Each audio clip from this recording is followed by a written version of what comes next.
friends, welcome to Innovation at the Rate Panel.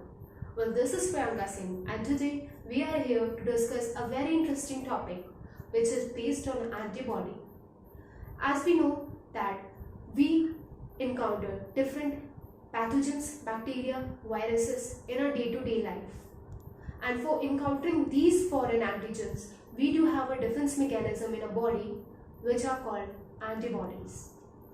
Let's have a look at the basic structure of antibody before we go in the topic somatic, hypermutation and class switching. Well, the structure of antibody contains two heavy chains, the inner ones, two light chains, the outer ones, and also we can see that the upper portion is variable region and the lower one is constant region. And these two have two antigen binding site where the antigen comes and it binds with the antibody and thus our immune system gets activated. Now let us focus into the genomic structure of antibody. The genomic structure of antibody consists of kappa light chain which is situated on chromosome number 2, lambda light chain situated on chromosome 122, heavy chain situated on chromosome number 14. Well, the story doesn't end here. Further, these chains do have genes arranged in them, set of genes arranged in them. Through these genes arrangement, we can differentiate them. Let's have a look at them. As we can see, the light pink regions are called variable regions. The yellow one are called joining region, J region, and the blue one is called constant region. We can see that in kappa light chain and in lambda light chain, we do have variable region, joining region and constant region. But in the heavy chain, we do have an additional gene that is diversity, D genes. We have V regions, D regions, J regions and the constant regions. Well, in all these three chains, the number of genes do vary. And on these variation, we have a large number of antibodies. Well, we can also see that just before the pink regions, there is a dark pink region that is known as leader sequence, which is present just prior to variable region. These leader sequence are present in germline DNA, which is later cleaved in transcription. Now, let us focus to the steps leading to the synthesis of mature mRNA that encodes the immunoglobulin chain. As we can see, in the first step in germline DNA, we have variable region, joining region and constant region. And in second step, at any random space between the variable region and joining region, a loop is formed, which is later cleaved off in the third step and the remaining portions are rejoined. And after the transcription, we get the mature mRNA consisting of the variable region, joining region and constant region. As we all know that we get the antibody IgG from a mother to combat with the initial pathogens or the antigens. But is it sufficient to combat with all the viruses, bacteria or any antigen that we face in our life? Of course, the answer is no. We do have different class of antibody for that. Like we have the antibody IgA, antibody IgT, antibody IgE and antibody IgM additional to the antibody IgG. So from where do we get this additional class of antibodies?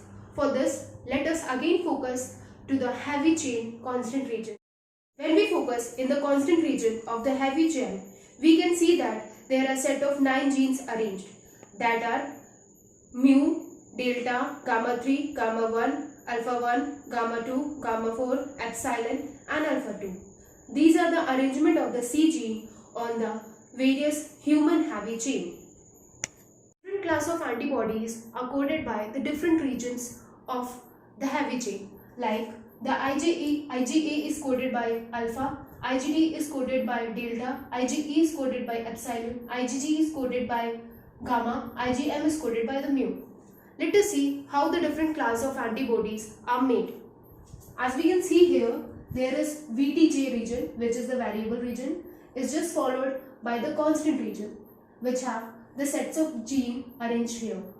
Here, if we say that deletion mutation take place at any random place, say from here to here, and this portion is excised off, then we would get the V region.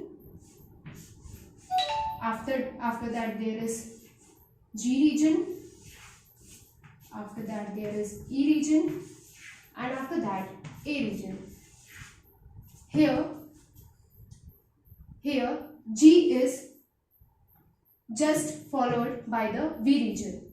So the antibody here formed will be IgG. So we can conclude that whatever antibody is just after the V region, that antibody is formed. If we say V region is followed by the E, then it will form the antibody IgE. And if V region is followed by A, it will form the antibody IgA. This phenomena is termed as class switching because it is switching over to the different classes of the antibody. At the starting of the lecture, we talked that there are two types of regions in the antibody, that is constant region and variable region. Simultaneously, two types of phenomena take place in these regions, that is class switching in the constant region, and in variable region somatic hypomutation take place, or it is also known by the name VTJ recombination. We have already known that what class switching is. We have known that through the class switching, it switches to the different class of antibodies. Now let us focus to the somatic hypomutation. Let us take a very hypothetical example. Suppose we have to tackle with the coronavirus. Corona antigen entered in our body and our immune system gets activated. Some antibody will go and bind with the corona antigen, but the antibody might not have the higher affinity to bind with it. Then the antibody will signal the plasma cell via the interleukin 4 to bring out some gene arrangement in the variable region or do some shuffling in the variable region so that any effective antibody can be formed which have higher affinity for the binding to the coronavirus.